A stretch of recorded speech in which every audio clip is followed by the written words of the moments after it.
Kurumzari, ELITETV test of cartoon gi mahau meng tabiri su ham taram nokchari. Maro ngasi impala phonga pause singda cartoon singda. Magi cartoon singda kari haning liba kari phonong liba kari wakal khalang liba do miyam da sanong thamjage.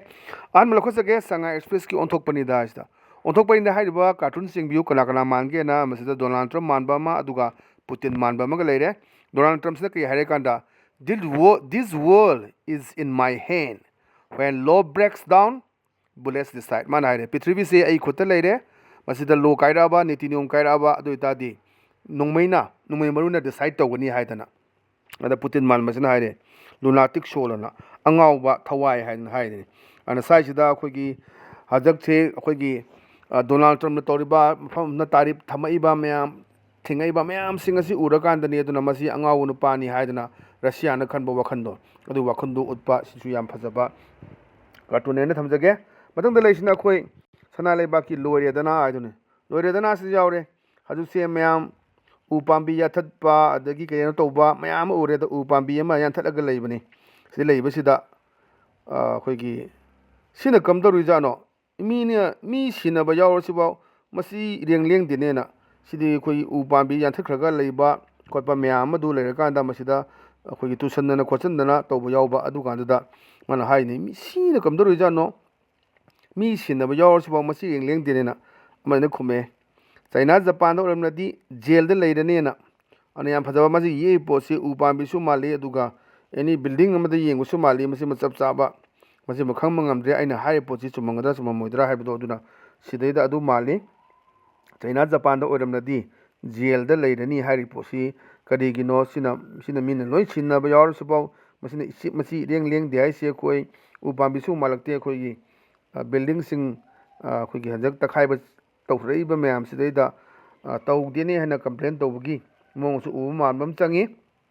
aduga mathangda leisina khoi naron thawdangi hawa do leirang do si yengbiu khoi ai mantri mandol sina khoi chokris da phammaga setkalaga leibagi sinamne da man hare ijat phangdraba asibagi phamdu karigi konru leiri ranga sagi khoi haibada kutra paijama selaba aduga khoigi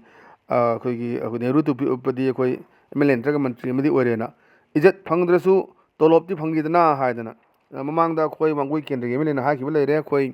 Tolokra Pangaga, local area development Fangi Pankara Pangaga Maduna Koi, Lebaki, Miangi, Chingba, Mihutni, Lebudi Pamaktre, Haidana, Pongdoko from later Bani. I don't see Yam Pazaka to name again. But on the Lashina Koi, Pona Pongi, Balo, Kogi, Balo Ashini. Balo is the Kayagida. Women wari sandare the suyaure koi kuta pajama sele neru tupi upe aduna rajniti walam di oire di minister di leitre MLA witaba tholi irang si mamang sarkar na tholi bani ekhoi sarkar oibagi hauji santi lakli bani na yam phajaba kanoni aduna adum amaga baral sinna leiba mamang sarkar na soibani adum hai leibani aduna mamang sarkar na soiram su handa ki sarkar na samdok padarka oi hauji si adum absolute majority phangna khoi leadership khang mangamdana PR leibani na Manipur ityas tasu kamain tongna PR legi matam duna khoi sarkar munana bagi honaba hajina khoi gi absolute majority phongna phawda leader khan mangamdana khoi PR lebagi sinse dum hayeng waibo lehauragani masi kawredaba duna yam phajaba masi su cartoon ne thamjage mathang da leisna khoi People's Chronicle gi Sunday spoiler na sida pausi amagi editor gumana daga manager sida chaiba lakpagi mongni si yengo how do you quote it is nangna kamai dona quote torino in fighting of our party khoi gi marakta khoi amaga khana chainare leire si kanang kamai quote torino in newspaper anangi newspaper da kamai khoi marakta in fighting torena quote torino sineda it is indeed taseng harakandi a friendly talk ahogi manompa wari sanabani among us akoi marakta do ojorabsu in a high notes na awang bathaki notes saungnaba khonaba sangatnaba yawar sumadu khoi khanaba natte hoi masim na oibagi wari sanabani party da manompa oibagi adma haina koi manung da janadre in fighting to ina kamaina report to ino na khoi gi newspaper gi editor se seibagi mong mali kana gumda ga seiba yaw bajala aduma khosai gi cartoonist na aduma ta bajala adugi da report torok pa sisu yam phajaba cartoon ne thamjage